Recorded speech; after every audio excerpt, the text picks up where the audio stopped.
పక్షుల పండుగ వచ్చేసింది. ఫ్లెమింగో బర్డ్స్ రారమ్మని పిలుస్తున్నాయి. రెక్కలు విచ్చుకొని సందడి చేసే ఫ్లెమింగోలను చూసేందుకు ఎంతో ఆసక్తి కనబరుస్తున్నారు పర్యాటకులు. దాదాపు 5 ఏళ్ల విరామం తర్వాత అట్టహాసంగా పండుగ నిర్వహిస్తుండటంతో సందడి నెలకొంది. అదెక్కడో ఈ స్టోరీలో చూద్దాం.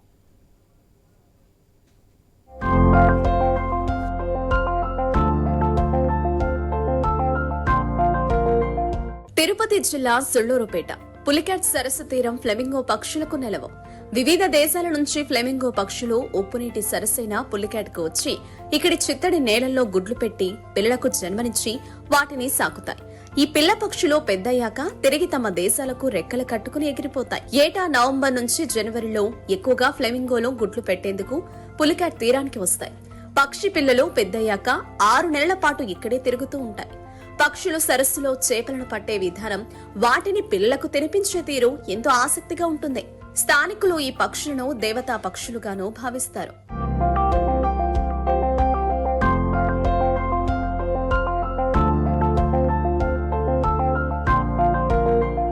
ఫ్లెమింగో పక్షుల రాకతో సమృద్ధిగా వర్షాలు పడి పంటలు బాగా పండుతాయనేది స్థానికులు, రైతుల విశ్వాసం.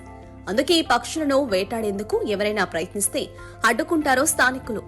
వేల మైళ్లు దేశాలను దాటి పక్షులు పులికాట్కు చేరుకుంటాయి. ఇక్కడ సంతాన ఉత్పత్తికి అనువైన ప్రదేశం. అందుకే వీటిని అతిథులుగా భావిస్తారు. దైవంగా తలచి ఆదరిస్తారో స్థానికులు.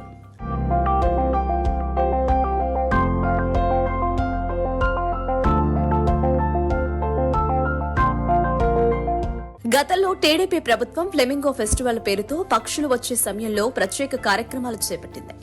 2020 తర్వాత ఈ వేడుకలు లేవు. కరోనాతో పాటు ఇతరత్ర కారణాలు చూపిస్తూ ఉత్సవాలను పక్కన పెట్టేశారు. ఫలితంగా పులికాట్ సరస్సు తీరంలో పర్యాటకం దెబ్బతిందన్న విమర్శలొచ్చాయి. ఏపీలో ఇప్పుడు కూటమి ప్రభుత్వం అధికారంలోకి రావడంతో ఫ్లెమింగో ఫెస్టివల్ ను పునరుద్దరించారు.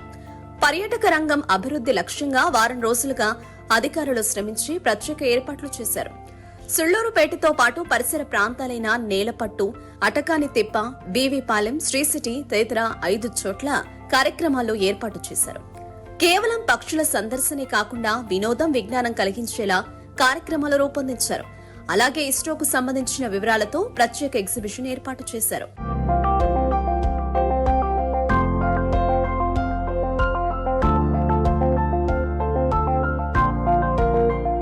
ఫ్లెమింగో వేడుకలు చూసేందుకు తిరుపతి జిల్లాలో వివిధ ప్రాంతాల నుంచి ప్రత్యేక ఆర్టీసీ బస్సులు ఏర్పాటు చేశారు.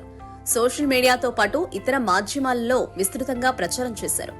3 రోజుల పాటు రోజుకు 6 లక్షల మంది పర్యాటకులు వచ్చేలా ప్రణాళికలు రూపొందించారు నిర్వాహకులు. వేడుకలు మొదలు కావడంతో ఫ్లెమింగో ఫెస్టివల్ ను పర్యాటకులు ఎంజాయ్ చేస్తున్నారు. పిల్లలు సైతం ఈ పక్షులను చూసి కేరింతలు కొడుతున్నారు. Government of Andhra Pradesh flamingo festival ని గ్రాండ్ గా లాంచ్ చేస్తున్నారు. చూద్దాము ఫ్లెమింగోస్ ఎట్లుంది అనేసి. కానీ ఆర్గనైజేషన్ అయితే నీట్ గా చేస్తున్నారు. అన్ని సౌకర్యాలు నీట్ గా పెట్టిండారు. ఫ్లెమింగోస్ కూడా బాగా చూసినాము. బైనాక్యులర్స్ అంతా చూపించి చాలా బాగా చూసినాము. చాలా హ్యాపీగా ఫీల్ అవుతామండి ఫెస్టివల్కి వచ్చింది.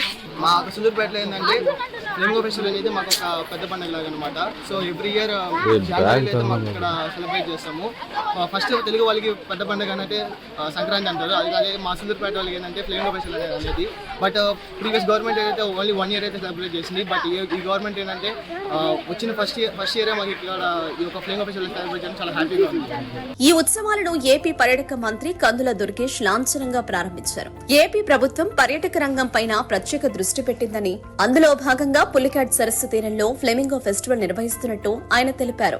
ఒక అద్భుతమైనటువంటి కార్యక్రమంగా నిర్వహించుకుంటున్నటువంటి ఫ్లెమింగో ఫెస్టివల్ ని మళ్లీ యువ శాసనసభ్యురాలు శ్రీమతి విజయశ్రీ గారు అధికారంలోకి వచ్చిన వెంటనే కలెక్టర్ గారి యొక్క సహకారం తీసుకుని, ఫారెస్ట్ డిపార్ట్మెంట్ వారి సహకారం తీసుకుని, టూరిజం డిపార్ట్మెంట్ వారి సహకారం తీసుకుని ఒక మంచి కార్యక్రమంగా దీన్ని మళ్లీ ప్రారంభించినందుకు ప్రత్యేకమైనటువంటి అభినందనలు తెలియజేస్తున్నాను. ఇది రేపటి నుంచి ఈ రాష్ట్రంలో జరిగేటువంటి అనేక పర్యాటక ఉత్సవాలకి ఇది ఒక నాంది అవుతుంది అనేటువంటి మాట నమ్ముతున్నాను. ఫ్లెమింగో పక్షుల అందాలు చూసేందుకు పర్యాటకులు ప్రస్తుతం పులికాట్ కు క్యూ కడుతున్నారు.